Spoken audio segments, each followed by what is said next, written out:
Hey everyone, it's Mojaxx back in the DJcity UK lab. Today I've got my review of the Roland DJ-808 controller for Serato DJ. Now this has been on the market for a few months. It took Roland a while to get it to me, and as I wasn't going to be part of that first wave of reviews, I thought I would take some time, really get to know the product, really try and get my head around what it does, because it does do an awful lot. This is quite a complex machine. There's a lot to talk about. Let's get to it. There was much excitement when Roland announced their new range of DJ products in the fall of 2016, with the DJ-808 as the flagship.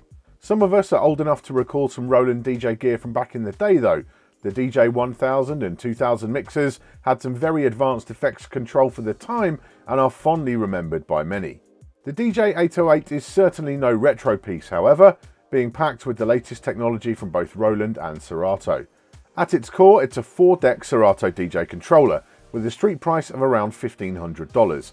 That doesn't make it a cheap option, but there is also a lot of extra stuff included here which isn't found on competing hardware. Size-wise, it's big enough to be comfortable and it's well spaced out, but still compact enough to be portable. If you're familiar with the Pioneer SX or RX, it's roughly the same size, just a little deeper to accommodate the TR stuff at the back. Construction is mostly plastic, which helps keep the weight low, but it still feels very solid throughout. And there are metal pots on there, which I always like to see. I have zero complaints about the build quality whatsoever. This is certainly well-made hardware. Sound quality is fantastic, on a par with the best controllers from other manufacturers, and there's plenty of headroom in the outputs too. The 808 will fit very nicely into pro environments and works fine as a standalone mixer if you don't have Serato DJ hooked up. The layout follows the now standard Serato DJ conventions pretty closely, with the only possible controversy being the symmetrical, mirrored layout with both pitch faders on the outside. Personally, I prefer an asymmetrical layout as I switch between controllers and modular hardware all the time, but it's easy enough to adjust to, and it's by no means unique to Roland. Inputs and outputs are pretty comprehensive. It's DVS ready if you have the plug-in, with line inputs on channels 3 and 4, and switchable line phono inputs on 1 and 2. Master output is on balanced XLRs and unbalanced RCAs, and there are balance jacks for the booth monitor. Strangely, the level control for that is nowhere near the master, instead being perched up by the right-hand effects unit. Not a problem, just a bit unexpected. You've got both sizes of headphone jack, along with split Q, and the mic has an XLR and jack combo socket, which is my preferred setup. I'd rather see a regular IEC connector and internal power supply over the external one found here, but that's no biggie. The pads have a great feel, are nice and responsive, and all expected Serato DJ modes are present and correct, along with an extra couple for the TR section, which I'll get to later. Included with the 808 is the pitch and time plugin for the software, and using that enables the awesome pitch play feature, as well as dedicated buttons for shifting the pitch up and down and key sync. The brightness of the LED backlighting on the pads is perhaps a touch diffuse in daylight, but bold enough in a darker club environment. One thing which does stand out in all conditions is the playhead display in the jogs, which looks really good in Roland's trademark green. And speaking of the jog wheels, they are really, really good. Roland say they are the tightest on the market in terms of accuracy, and I find it hard to argue with that. They have a perfect balance between friction and free spinning for me, a solid feel, and are just completely spot on when cutting and cueing. Speaking of cutting, the crossfader is good enough for most people, I would say. You can go in and tighten up the cut-in distance in the unit settings, which I did, and I was perfectly happy with it for my skill level. Roland do offer an inner fader upgrade if you're really hardcore on the cut, and it looks like it will be pretty simple to fit that. My one complaint about the hardware is the accuracy of the pitch faders. Now, many users of the 808 might well be using sync with all that's going on up in the TR section, and that's fine, but when it comes to manual beat matching, the 808 just isn't quite tight enough for my liking. Even on the most narrow pitch range, it's basically impossible to nail down a BPM to a precise 100th value, and that's just not good enough for those really long blends. I'm sure that can be fixed with a firmware or software update, and I hope it is, because the pitch faders are otherwise lovely and long with a great feel. The usual Serato DJ effects controls are present and correct, and post fader, and you have 4 channel effects which are also post fader and work nicely. Noise, jet, a kind of phaser, dub echo, and a combo filter. Those also work in standalone mixer mode. Well, so far so good. A high quality Serato DJ controller with all the features you'd expect and a few more thrown in. But what sets the DJ-808 apart is the TRS section at the top, and this is where this thing gets really interesting. If you're not familiar with the other products in the IRA range like the TB3 and the TR8, they're basically modern digital instruments, but with which Roland have gone to great pains to recreate the analog behaviour and sound of their vintage machines like the TB303 and the TR808. They've been incredibly popular, and for good reason. You're getting that old school sound without the headaches of owning ancient gear and without needing to resort to samples. And what we have at the top of the DJ-808 is in effect a stripped down version of the IRA TR8 drum machine. You have 4 drum sounds which can be played at once, and you can choose different sounds from the original 808, 909, 707 and 606 for each slot. You can then adjust the pitch, volume, attack and release for the different sounds, giving you a lot of control.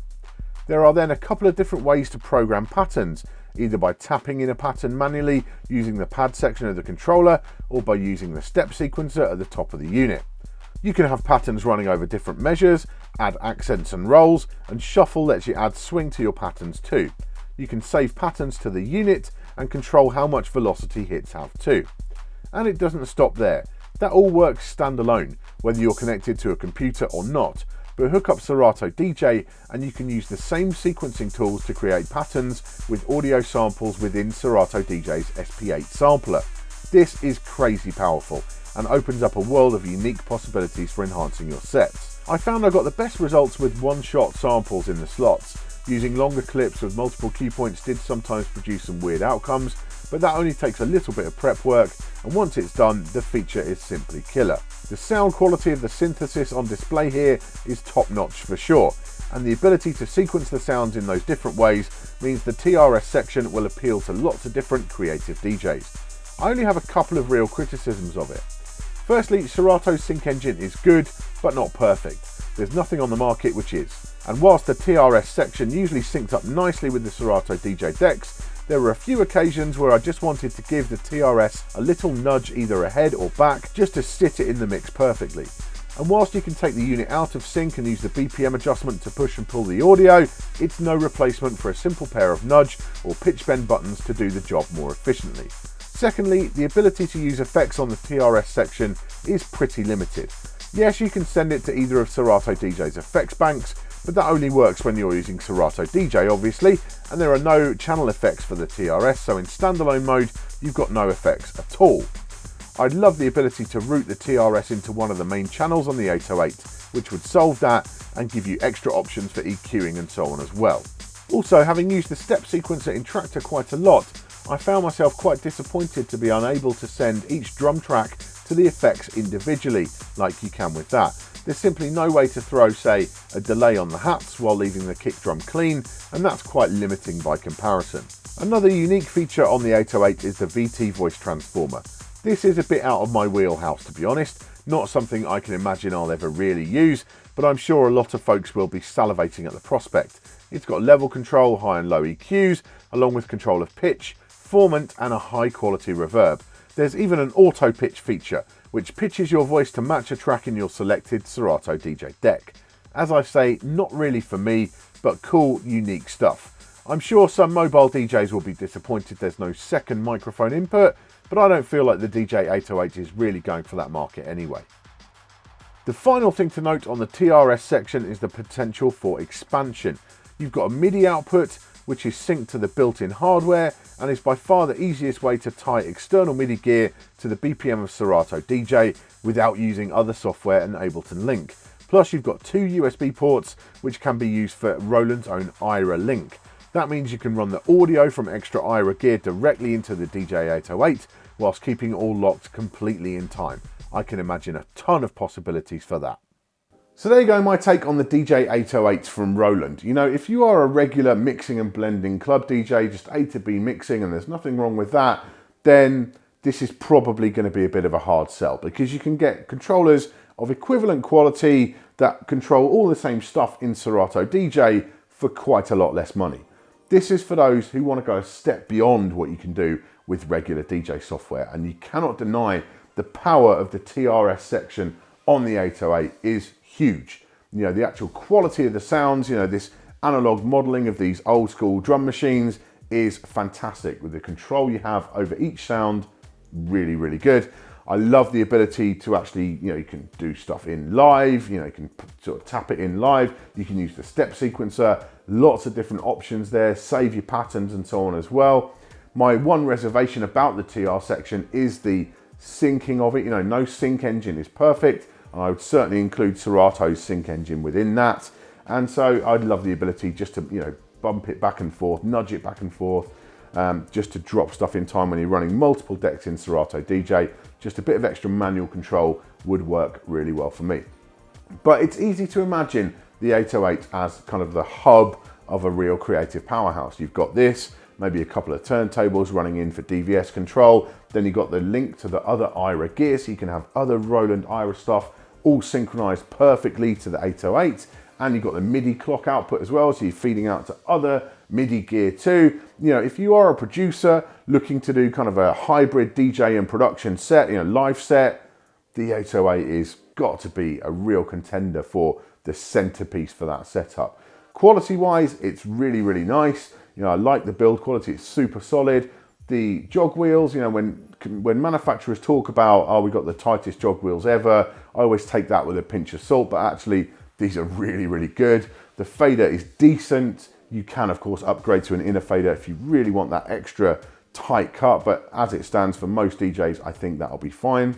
And overall, yeah, it's a really, really fun piece of kit to play with, and you do feel creative when you're working with it. It just opens up so many options for live redrums and that kind of thing as well. The ability to interface with the Serato sampler. Yeah, all good stuff. It's a very, very impressive first effort from Roland in this kind of digital DJ space, and I can't wait to see what they come up with next. Thank you for watching today. Make sure you subscribe for all our future tips, tricks, and product reviews. I'll see you soon.